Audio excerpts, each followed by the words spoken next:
তো তোমাদেরকে আগের মিনি ব্লগে আমি বলেছিলাম যে দুদিন পর আমারও জন্মদিন আসছে।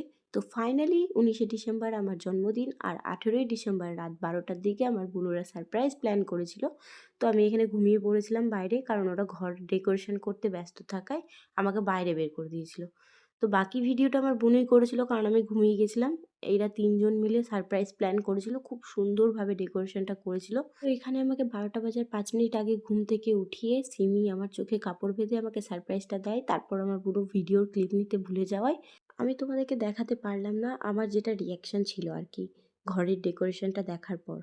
তো আমি আগে থেকেই জানতাম আমার বোনরা আমার জন্য কিছু একটা সারপ্রাইজ প্ল্যান করেছে, কিন্তু প্ল্যানটা যে এত সুন্দরভাবে সাজিয়ে করেছে আমি জানতাম না। তো চলো এবার ফাইনালি আমার জন্মদিনের ফার্স্ট কেকটা কাটা যাক। কারণ বুনুরা অনেকক্ষণ ধরে অপেক্ষা করছিল যে আমি কখন কেকটা কাটবো আর ওরা কখন কেকটা খাবে, প্লাস আমাকে কেকও মাখাবে, যেটা তোমরা দেখতেই পাবে।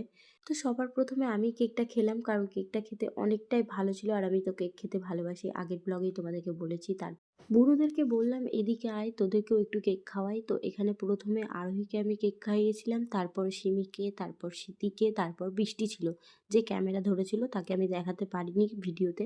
আমি যতক্ষণ বুনুদেরকে কেক খাওয়াচ্ছি ততক্ষণ তোমরা কমেন্টে অবশ্যই আমাকে বার্থডে উইশ করে যেও। তো ফাইনালি আমার বুনুদের এতক্ষণে অপেক্ষার অবসান হলো, আর আমার মুখে কেক মাখাতে শুরু করলো। আমি বললাম যে অল্প করে কেক মাখাস, কিন্তু কে শোনে কার কথা। এরা যে কেক মাখিয়ে এতটা খুশি হয়েছিল, একে অপরের উপর ঝাঁপিয়ে পড়ছিল। আমি শুধু ভাবছিলাম এরা আমাকে কেক মাখাচ্ছিল না, আসলে আমার গায়ে হলুদ দিচ্ছিল। তো সব মিলিয়ে বেশ ওরা এনজয় করে কেকটা মাখাচ্ছিল, ওরা খুশি ছিল, আমিও খুশি ছিলাম।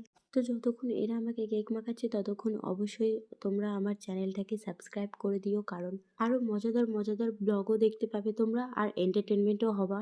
তো সবশেষে আজকের রাতটা বেশ এনজয় করে কাটালাম। আমি আমার বোনদেরকে একটাই কথা বলতে চাই, thank you for all sister.